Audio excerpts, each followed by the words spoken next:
سلام به همگی، خیلی خوش اومدیم به چنل ما. من امیرزوز هستم و اومدیم با اخبار جدیدی از سیزن 9 کال آف دیوتی و ایونت ها و جوایز آینده این سیزن. پس بریم که داشته باشیم. لیتس گو. در حالی که هنوز زمان زیادی از آغاز سیزن 8 نگذشته، سیزن 9 اخبارش اومده بیرون. SMG جدیدی که از کال آف دیوتی ونگارد قراره به کد موبایل اضافه بشه، گیم پلیش هم دارین تماشا میکنین که SMG این گان در دسته SMG هستش و هنوز خب گیم پلی در خود بازی کال آف دیوتی موبایل ازش وجود نداره. لاکی باکس ها و استرانگ باکس های سیزن بعد اسامیشون میبینیم و بعضی از اسکین هاشون رو قرار مشاهده بکنیم که همونجور که تو تصویر میبینین این یکی از اسکین های این لاکی باکس ها و استرانگ باکس ها هستش که دارین تماشا میکنین. حالا بریم جلوتر و یه دیدی هم به اسکین ها داشته باشیم. اول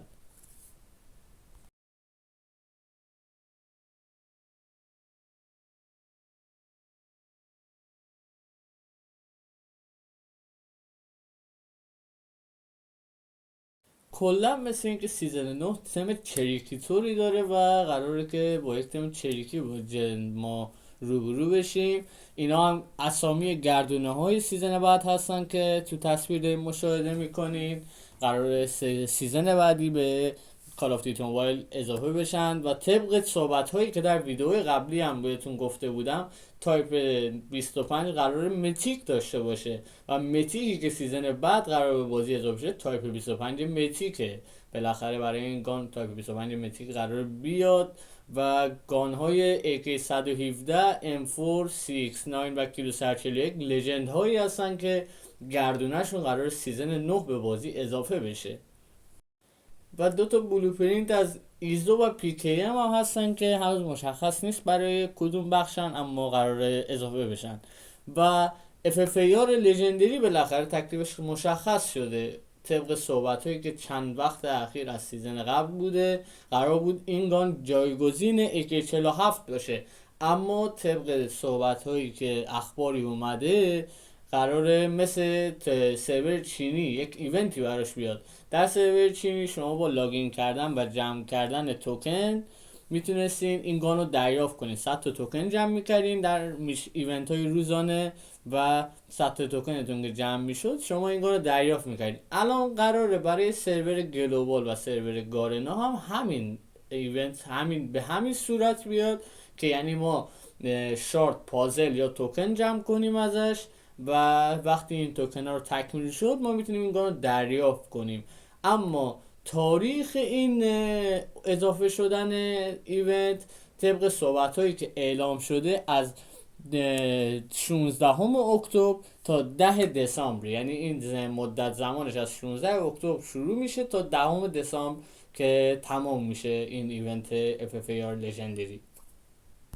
و اما یه سوال اینجا باقی مونه، پس چه گانی قراره جای AK47 بیاد؟ طبق صحبتایی که به دست اومده قراره این گان جایگزین دیگه ای داشته باشه. جایگزینش هم چیزی نیست جز RPD لژندری. طبق بررسی هایی که لیکرها انجام دادن از فایل های بازی مشخص شده که جایگزین AK47 قرار RPD باشه و RPD واقعا قشنگیه. آیرون سایدش مثل RUS که یه ردات کلاسیک خاص خودشو داشت، احتمالا این گانم یک ردات تو بخش اسکوپ ردات خاص خودشو داره و گان قشنگی هم هست به نسبت فری تو پلی بودن و این قابلیتش، ولی واقعا قشنگه. گانیه که چرخاش تکون میخوره و دیتیل خوبی داره در کل حساب کنیم. و اما نحوه یعنی ظاهر کامه رو روی FFAR داریم مشاهده میکنیم که میتونی رنگ ها و قابل صورت حالتی که رو وقتی کامو میفته روش داریم میبینید به این حالت هستش و داریم مشاهده میکنیم. و اما بریم یک گیم پلی هم از این گام ببینیم، اینسپشن این گان رو ببینیم و در کل ببینیم چه شکلیه، آیرون سایدش چه مدلیه.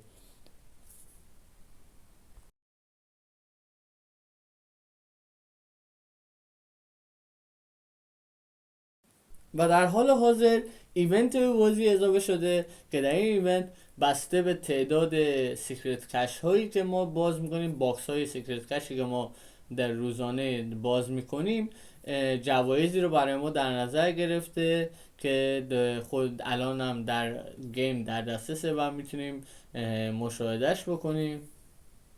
این ایونت جوایز مانند کریت کامو سیزن جدید و یک گان زدارجی لژند که زیاد قابلیت خاصی نداره، یعنی ظاهر خاصی نداره، فقط اپیکه، و یک اسکین اپیکی هم داره که اسکین قدیمی قبلا جزو جوایز رنکاپ بوده در بخش بتل رویال اگه اشتباه نکنم، و که اسکین قدیمی از تقریبا 2 سال پیش حداقل، و میشد گفت که خوبه، ارزش داره اضافه بشه به اکانت پلیرهای عزیز.